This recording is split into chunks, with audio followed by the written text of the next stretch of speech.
Hello, Bashar. And to you, good day. So exciting to talk to you, and I hope that you are doing well in this now. Of course I am. I wouldn't be doing otherwise. Wow, that's wonderful. What would you like to discuss today? Well, the first thing I wanted to ask you about regarding the connection, the topic of connection, and how important the breath is. I recently came across a book called the Satma, which is the alchemical breathing techniques of the ancients. And it says that the Montauk Indians were custodians of the sacred body of work and has a unique process of breathing that creates a balance between the three vehicles of experience, body, soul, and spirit. And my question is there a way to use this breath and the chronic tube in its full capacity as the channel for the flow of resources once we have cleared it completely from emotional blockages? Well, yes, why wouldn't it be? Well, I was just curious how the breath relates to the information passing through our physical body. It's based on the idea of the vibrational resonance of the oxygen molecule. So the idea is that the reason you take in and start breathing differently, the idea of oxygen, resonates throughout the body in a hyperspatial, hyperdimensional way that expands your frequency to be able to handle more and more higher frequency information and energies. So oxygen is the eightfold key, vibrationally speaking, and gives the resonance that is necessary for higher dimensional communication. Okay, that makes a lot of sense. And does that connect with the idea of hydrogen being fractal and having a way to sort of create its own gravity? It is related, but not essential to understand that based on what we are now talking about. Oxygen is the key. Okay. And does it also relate to sort of the positive and negative flow of our bodies and how healthy we are as far as having enough positive and negative charge? Yes. And if you'll understand the idea, you will understand that oxygen is the equivalent of the dimensional shape that you know as a Merkaba. Do you understand? Yes. Okay. Because it is two interpenetrating tetrahedrons, each of 4 points for a total of 8, and interpenetrating representing the idea of as above, so below, or the positive and the negative flow. So when you think of the idea of oxygen and breathing in your meditative states, then also you can hold the image of a Merkaba, the double interpenetrating tetrahedral structure in your mind, to stabilize and accentuate the flow of the oxygen throughout your body into higher frequency domains. Wow, that's really fascinating. And it reminds me, so another thing regarding the importance of fascia and permission slip that she gave me was yin yoga. And we talked a lot about how, again, in as above, so below, the mycelial network as a part of the bigger DNA connection to the higher dimensional realities. Yes. There are interconnections on every level. Okay, how does light affect that connection? Since everything is light, in what you might refer to as crystallized form, then light can act as a softening agent, an unlocking agent, depending upon the frequency of the light, to allow the crystallized light to be unlocked and reformed and transformed in whatever way, shape, or form benefits and is of service to your passion. Okay, so my understanding is that I have left light codes in places. I recently came from Hawaii with a group of women, and it was very important that I go there physically. And Sarasota, Florida is another place.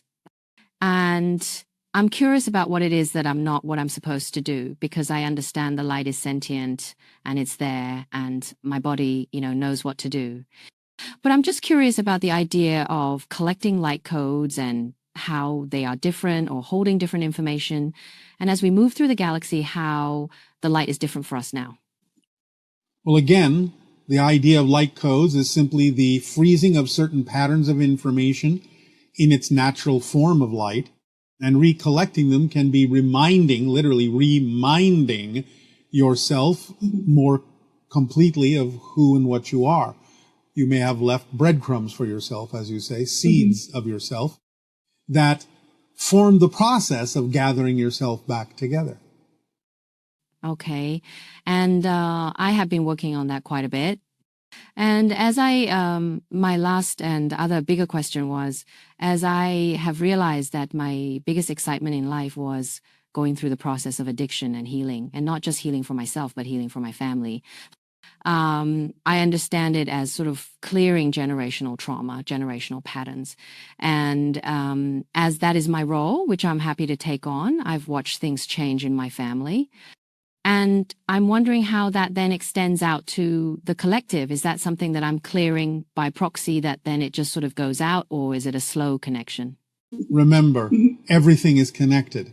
Everything you do is capable of being utilized by everyone throughout the multiverse.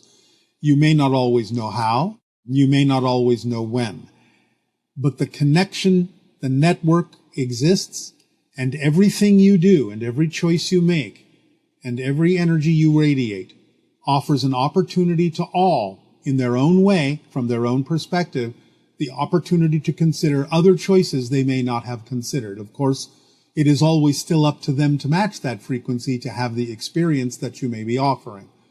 So the best you can do is simply put it out there and know that if there is somebody willing to take advantage of it, it is available to them. And that's the most you can do. Okay, well, that excites me in the sense that as I attend AA meetings or I'm out discussing and talking about my healing, that somehow that translates. So that makes me feel good that...